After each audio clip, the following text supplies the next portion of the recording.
All right. We are on our last periodic table trend today. So we're going to hit on electronegativity today, which is actually one of the most important. We hit it last because it is kind of controlled by everything else. But it's actually what we are going to really need the most walking into our chemical bonding unit. So this one's a big important one. So I want to remind you of a couple of things we said yesterday about the way atoms behave. So remember that atoms will fill their valence shell in order to lower their potential energy.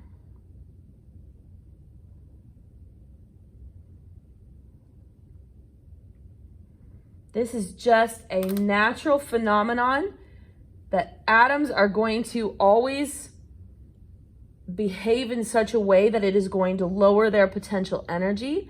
And the best way for them to do that is to get their valence shell filled with 8 total electrons. Okay? To do this, they can gain, lose, or share electrons.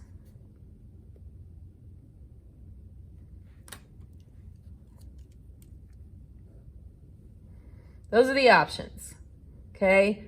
Need 8, don't have 8. The only way to get 8 is to either gain, lose, or find someone to share with, okay? Find another atom that can share. So which one are they going to do?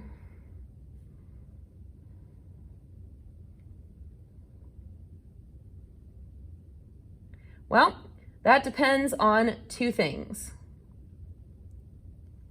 Number 1, their electronegativity, which is why we're going to talk about that today. That's really important because that controls very much which of these 3 options they're going to end up going with, okay? But there is another thing that's important. It also matters what other atoms are around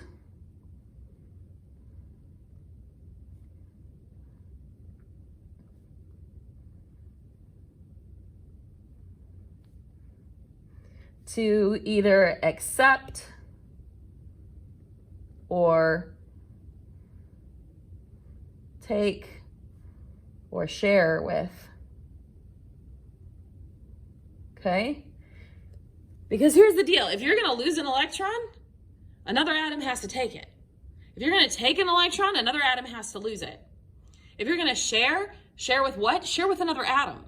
Okay? So the other atoms around and what their electronegativity say is going to matter as well. So the real key here is the electronegativity. Okay? But the reason that's so important is because that's going to determine what any atom is going to choose to do choose like they're a person, they're not, but what an atom is going to have available as options in terms of achieving that goal of filling their valence shell. All right, so then what is electronegativity, Ms. Crane? Talk to us. Okay, so let's define electronegativity. Electronegativity is the amount of attraction an atom has for electrons of other atoms.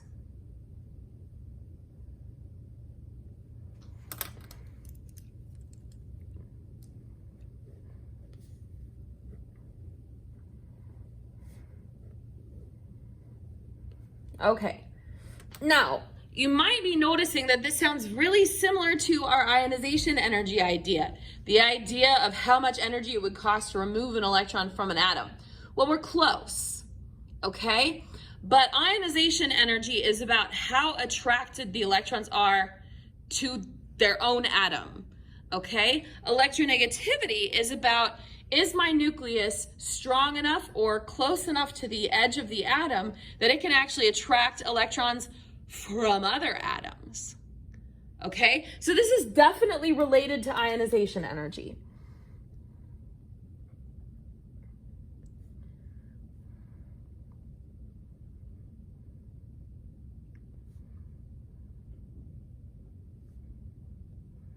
The only group that doesn't participate in electronegativity is the noble gases.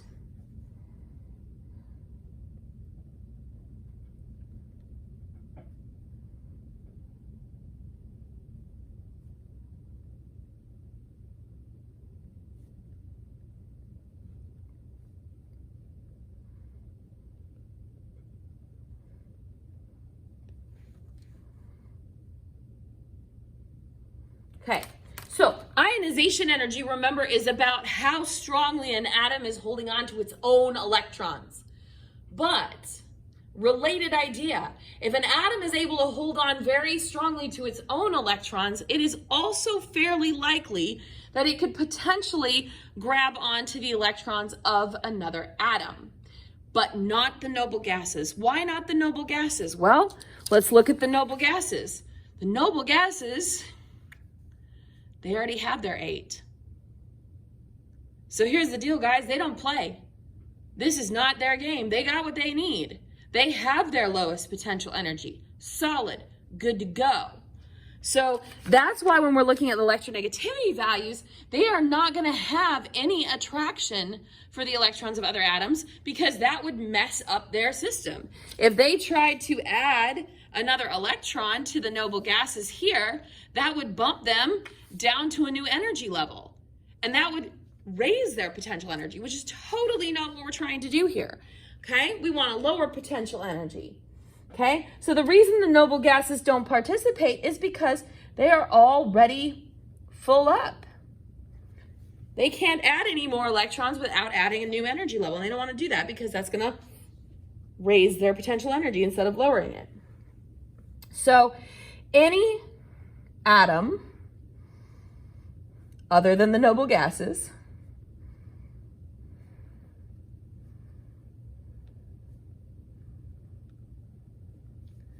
with a high ionization energy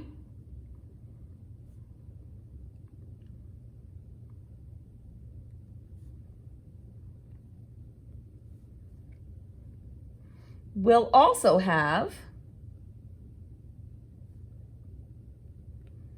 a high electronegativity.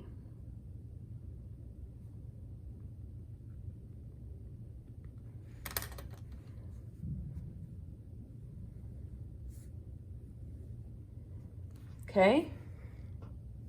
So the two things go together. The only major difference here between the trend for ionization energy and the trend for electronegativity is that ionization energy goes all the way up to helium, all the way into the noble gases, because the noble gases, it's going to require an enormous amount of energy to try to take an electron from them because they have their 8. They are stable. They have their lowest potential energy. So they aren't going to part with an electron easily. So ionization energy goes all the way to here. Electronegativity does not. It stops at fluorine. Fluorine is the most electronegative element on the entire periodic table. Okay? But it doesn't go over here. These guys literally have no value for electronegativity because they don't participate. Okay? Fluorine is our highest. So the trend is the same. The closer you are to the top right of the periodic table for electronegativity, the higher the value is going to be. But you have to make sure you know the difference. Ionization energy goes all the way to helium. Electronegativity stops at fluorine because the noble gases don't play. All right, so let's talk that trend out.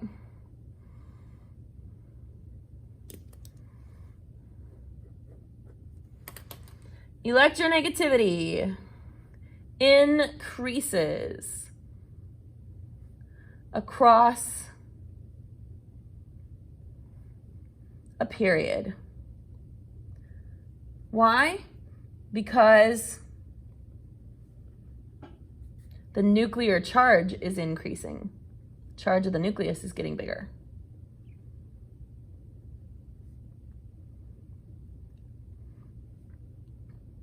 Remember, what's going to pull electrons to our atom is that positively charged nucleus. So the more positive charge we have in our nucleus, the more it's going to be able to draw our electrons in. So as we go across the period, across a row of the periodic table, we're adding nuclear charge, we're adding protons to our nucleus. Our little magnet in the middle is getting much, much stronger. And so it is able to have a higher electronegativity value because it is going to be more attractive to those outer electrons. Electronegativity decreases down a group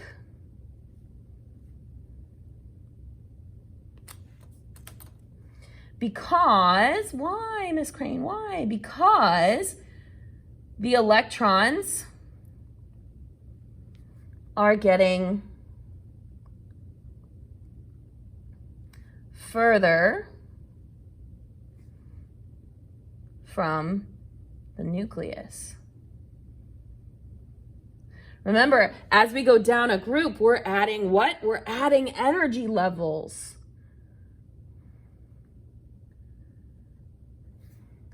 And each energy level that we add is going to take us further and further and further out from our nucleus. And our nucleus is what's drawing electrons in. Okay, so if we're getting further from our little magnet, that means that we're not going to feel that pull as much as we did. So that's electronegativity, folks. I do want to sort of summarize all the trends for you, kind of put it all together so we can kind of see the big picture here. So if you want to flip over to page 72 and maybe turn it sideways, I'm going to sketch, and I do mean sketch, nothing perfect, nothing pretty, a outline of the periodic table for us. We got helium, then we got the nonmetals, our transition metals, group 2 and group 1. Okay? There's a couple of important elements we need to know. I like to say that there's two corners of the table you gotta know. The bottom left, we have francium. I like to call him Big Fat Frank. Okay, Big Fat Frank down here. And the reason I call him Big Fat Frank is because when we're talking about size, he's always the biggest. That could be atomic radius size, or it could be ionic radius size. So as we go down and to the left, we have increasing atomic radius. So if I'm asking you which atom would have the highest atomic radius, well, which atom is closest to Big Fat Frank? Okay? We can have the exact same trend for our ionic radius. Exact same trend for ionic radius.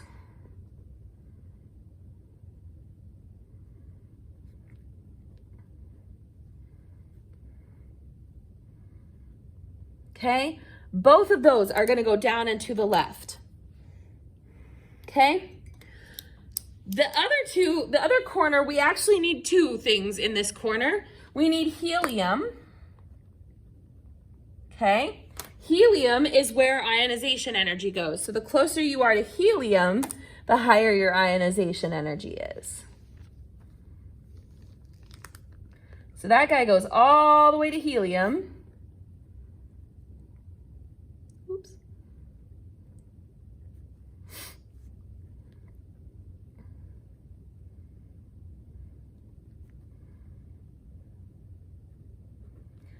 But we also need to know fluorine.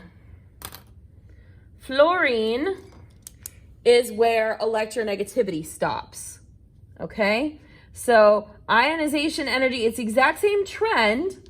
Ionization energy goes all the way to helium. Electronegativity stops at fluorine.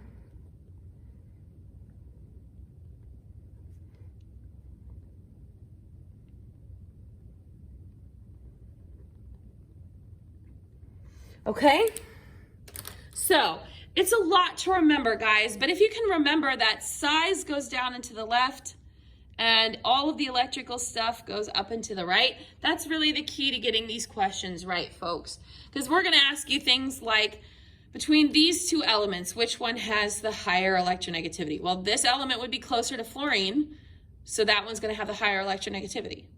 Now, I also want to remind you guys that these are trends. They are not rules, they are trends. So is this always going to be 100% true? No.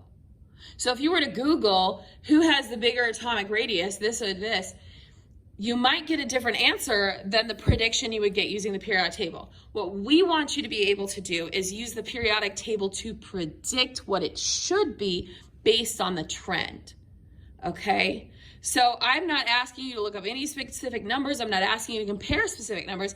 I'm asking, can you use the trend to make a prediction that is likely to be accurate?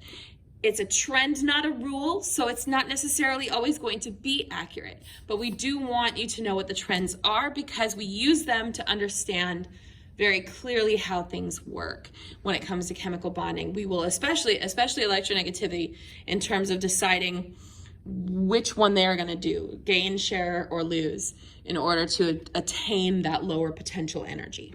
All right?